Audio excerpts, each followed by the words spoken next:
कक्षा में आपका स्वागत है।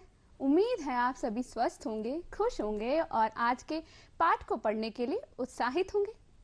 तो चलिए शुरू करते हैं। अच्छा बच्चों, आपने कभी सोचा है कि आपको रोज सवेरे सवेरे उठकर स्कूल क्यों जाना पड़ता है? आखिर स्कूल जाना इतना जरूरी क्यों है?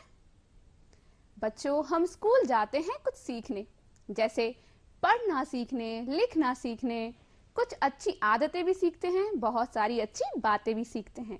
हम स्कूल जाते हैं शिक्षा ग्रहण करने। क्यों? क्योंकि शिक्षा ही विकास का मार्ग है। शिक्षा के माध्यम से हम अपने भविष्य को उज्जवल बना सकते हैं। शिक्षा हमें समाज में, परिवार में सम्मान दिलाती है और शिक्षा की मदद से ही हम अपनी अलग पहचान बना सकते हैं। इसलिए हम सभी स्कूल जाते हैं। आप भी रोज स्कूल जाते होंगे ना? हाँ, कभी कभी को छोड़कर जब आप बीमार हो जाते हैं या आपको घर पे कोई जरूरी कार्य रहता है, तब आप स्कूल नहीं जाते होंगे। तो तब आप क्या करते हैं? तब आप अपने प्रधानाध्यापक या प्रधानाध्यापिका को संबोधित करते हुए उन्हें अवकाश का कारण बताकर अवकाश प्राप्ति हेतु लिखते हैं एक प्रार्थना पत्र, बिल्कुल स्क्रीन पर दिए गए प्रार्थना पत्र की तरह।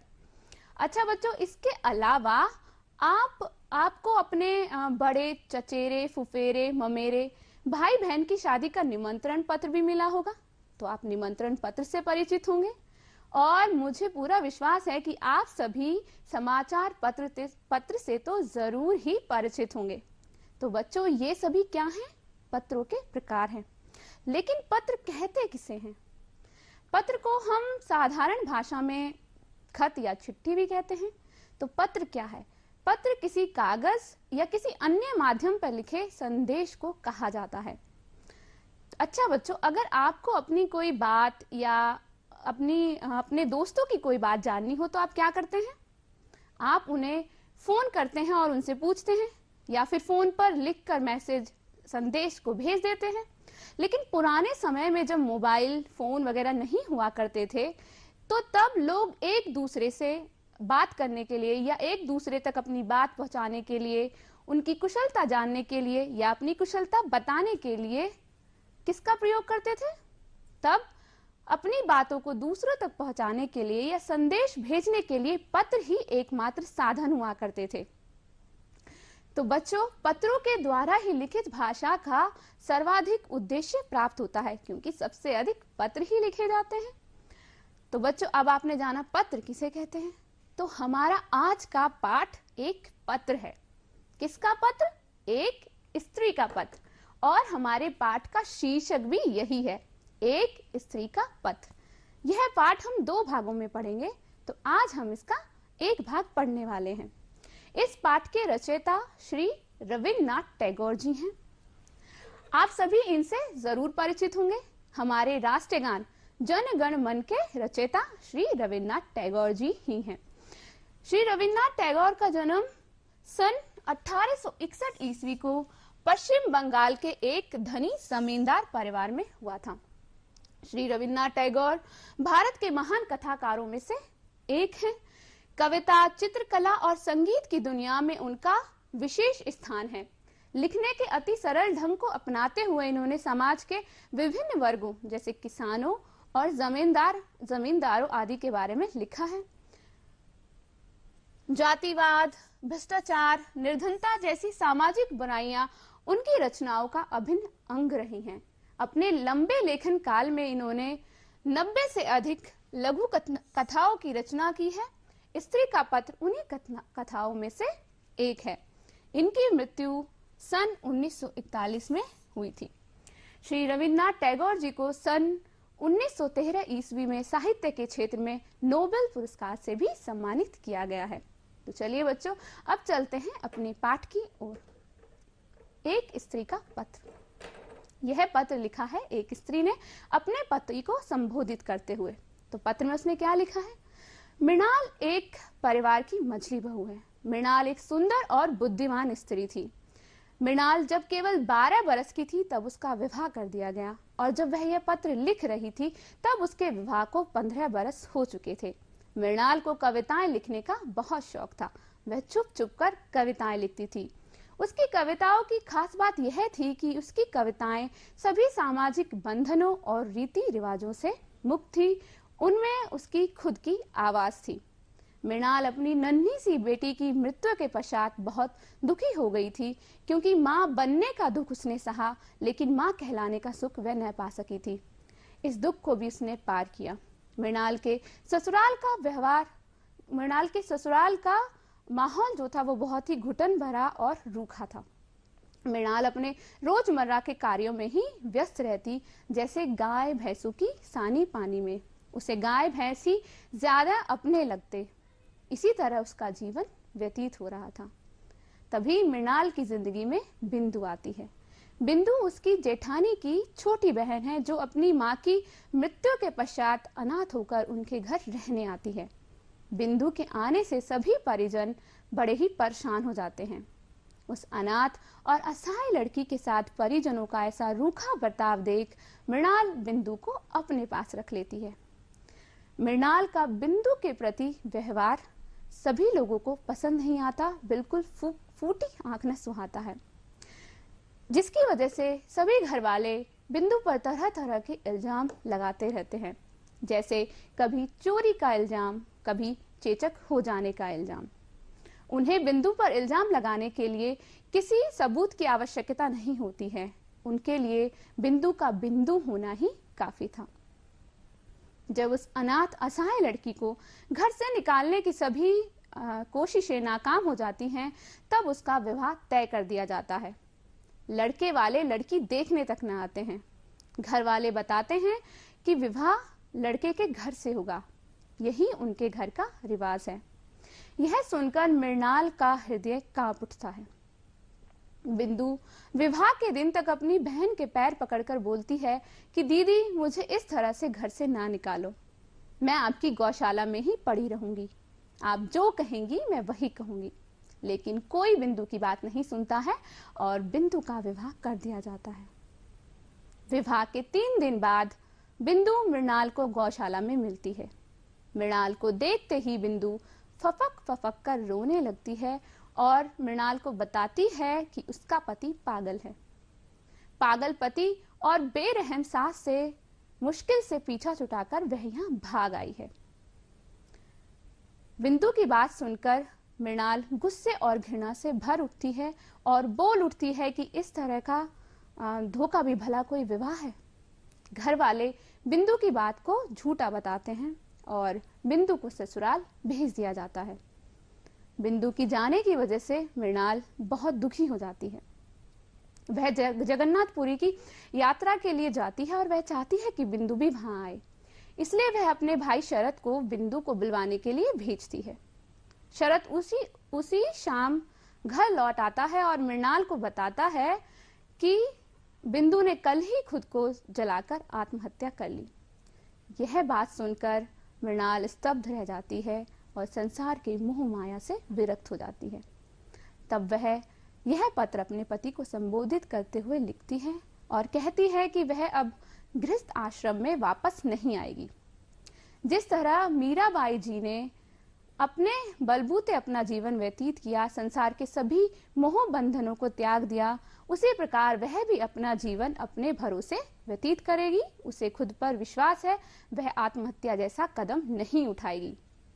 तो सभी परिजन उसके इस पत्र को एक गृहस्थ आश्रम से मुक्त स्त्री का पत्र समझे।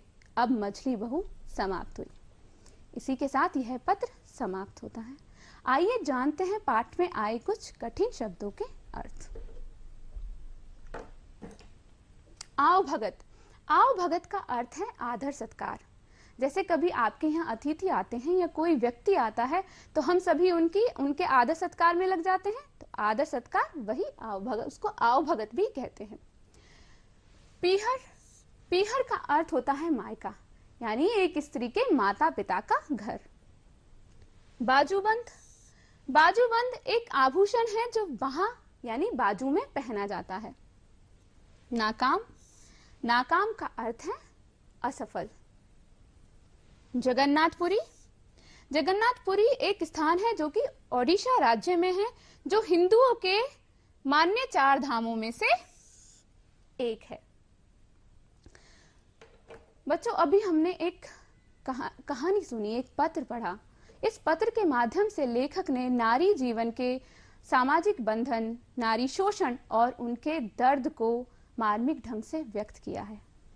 यूं तो विश्व भर में महिलाओं की स्थिति कुछ ज्यादा अधिक अच्छी नहीं है, लेकिन भारत में महिलाओं की स्थिति बेहद शोचनीय और दयनीय है। हालांकि समय समय पर महिलाओं के अधिकारों के लिए आवाज उठती रहती है, लेकिन उससे महिलाओं की स्थिति में कोई अधिक परिवर्तन नहीं आया है।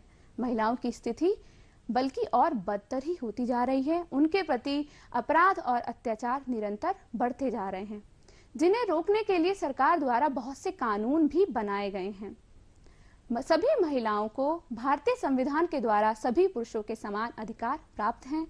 महिलाओं को सभी मौलिक अधिकार जैसे समानता का अधिकार, स्वतंत्रता का अधिकार, शोषण के विरुद्ध अधिकार, धार्मिक स्वतंत्रता का अधिकार, संस्कृति और शिक्षा संबंधी अधिकार और मूल अधिकारों को लागू करने के लिए संवैधानिक उपचारों का अधिकार प्राप्त है।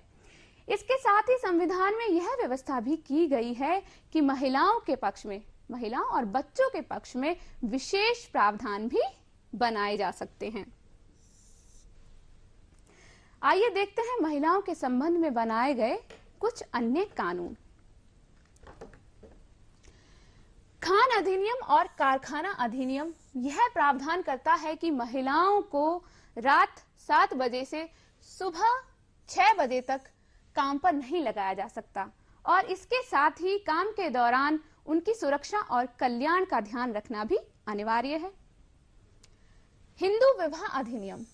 हिंदू विवाह अधिनियम महिला और पुरुषों दोनों को ही तलाक और विवाह के संबंध में समान अधिकार प्रदान करता है। अब एक व्यक्ति 2 स्त्रियों से यानी कि दुविवाह नहीं कर सकता है, ना ही स्त्री दुविवाह कर सकती है अपने पति के या अपनी पत्नी के जीवित या विवाह में रहते समय। हिंदू उत्तराधिकार अधिनियम।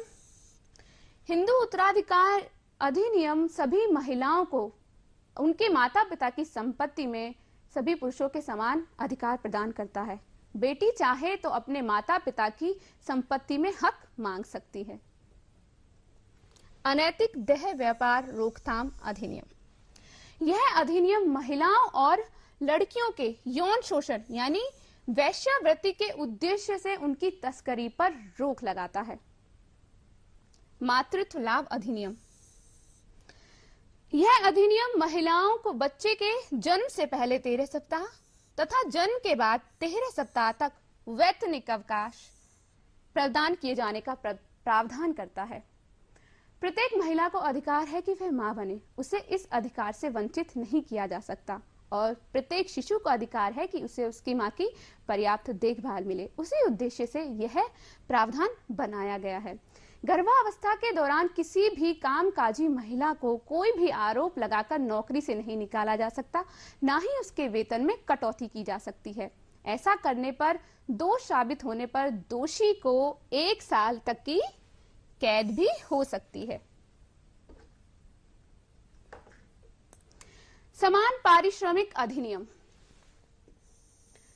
समान पारिश्रमिक अधिनियम कहता है कि समान प्रकृति के कार्य के लिए महिला और पुरुष दोनों श्रमिकों को समान वेतन का भुगतान किया जाएगा और साथ ही भर्ती प्रक्रिया में महिलाओं के साथ लिंग के आधार पर किसी तरह का कोई भेदभाव नहीं किया जाएगा। भारत में दंड प्रक्रिया संहिता 1973 की धारा 125 के तहत सभी पत्नियां अपने पति से भरण पोषण मांग सकती हैं। न केवल विवाहिता स्त्री बल्कि एक तलाकशुदा और विवाह के दौरान पति से पृथक रह रही स्त्री भी भरण पोषण की मांग कर सकती है।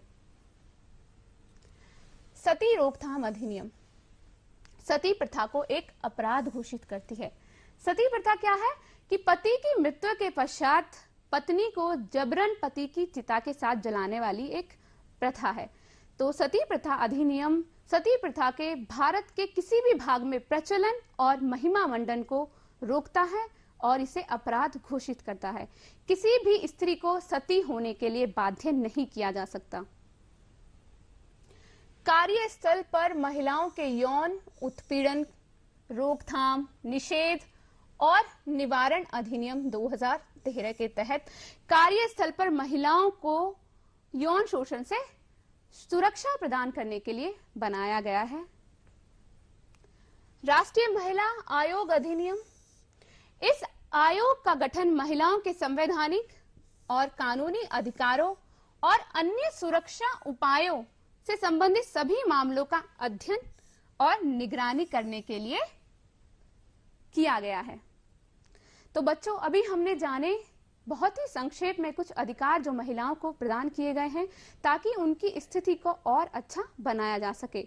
लेकिन ये कानून तब तक हम कारगर सिद्ध नहीं होंगे जब तक कि समाज की मानसिकता महिलाओं के प्रति नहीं बदलेगी। जब तक समाज महिलाओं के प्रति संवेदनशील नहीं होगा, तब तक महिलाओं की स्थिति में हम किसी भी सुधार की उम्मीद नहीं कर सकते हैं। हमें चाहिए कि हम महिलाओं के प्रति संवेदनशील बने, उन्हें उनके अधिकार दें, क्योंकि जब तक देश की आधी आबादी विकसित, शिक्षित नहीं होगी और इस तरह से शोषित होती रहेगी, तब तक देश विकसित नहीं हो सकता है। तो हमें महिलाओं को उनके अधिकार देने होंगे, उनकी शिक्षा और विकास और कल्याण के प्रति जागरूक होना होगा। अब अंतर्राष्ट्रीय महिला दिवस। अंतर्राष्ट्रीय महिला दिवस हर वर्ष 8 मार्च को मनाया जाता है।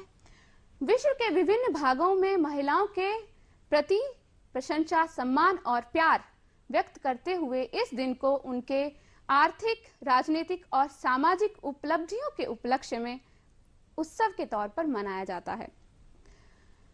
अंतर्राष्ट्रीय महिला दिवस मनाने का मुख्य उद्देश्य महिलाओं की समानता के लिए आवाज उठाना है। तो बच्चों, अभी हमने जाना था पाठ को, अभी हमने पढ़ा था पाठ को, उसके बाद जाने कठिन शब्दों के अर्थ, फिर महिला संबंधी कुछ कानूनों के बारे में भी जानकारी हासिल की।